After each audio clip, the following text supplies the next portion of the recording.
In this circuit, the collector of the transistor Q4 will provide a constant current flow to the load RL, and we are going to determine this current and also the maximum value for the resistor RL where the transistor Q4 can be in an active region. Here, the transistor Q1 and Q2 are acting as two diodes connected in series, and their base emitter junction will provide 1.4 volt reference voltage to the non-inverting terminal of the op-amp number 1.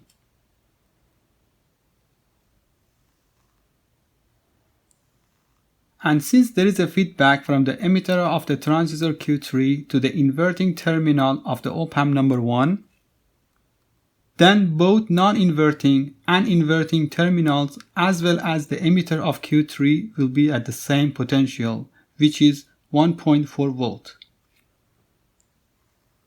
Therefore, the current flowing through the emitter of Q3 can be determined by dividing the emitter voltage by the resistor Re3. For purposes of this example, we assume that the collector current approximately equals to the emitter current. Now the voltage at the collector of Q3 can be calculated by subtracting the 9 volt from voltage across RC3, which results 2 volts. By the way, if you like what you are watching, please hit the like button. Also, subscribe to the channel if you haven't yet. Now back to the video. The collector of Q3 is connected to the non-inverting terminal of the op-amp number 2. And because of the feedback from the output to the input terminal, we will have the same 2 volt at the inverting terminal as well as at the emitter of the transistor Q4.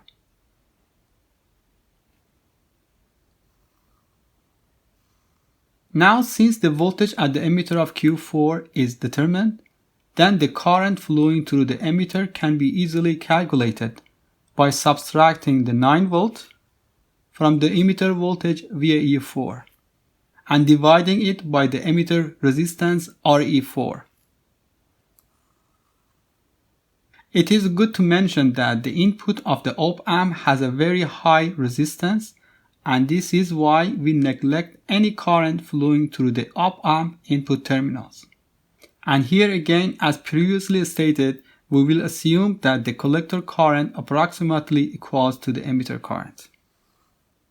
To determine the maximum value of the resistor RL, we should consider the worst case scenario where the transistor Q4 would be saturated. In the saturation region, the voltage across the emitter collector of the Q4 will be at its lowest possible, which in this case will be 0.2 volt as it is given by the problem here. Therefore, the voltage at the collector of Q4 can be determined by subtracting the emitter voltage from the VAEC saturation, which results 1.8 volt. And this voltage is the same as the voltage across the load. Now, by knowing the current flowing through the load and voltage across the load, we can calculate the maximum resistance for RL, which is 3.6 ohm.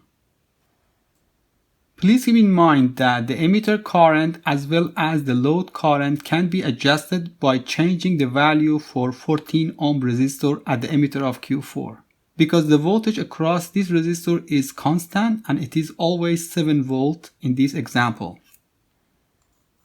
So we can have a range of current source as long as we make sure that the transistor Q4 is in active region. I have other videos in reviewing op-amp circuits and voltage regulators, which I will put the links under the video description.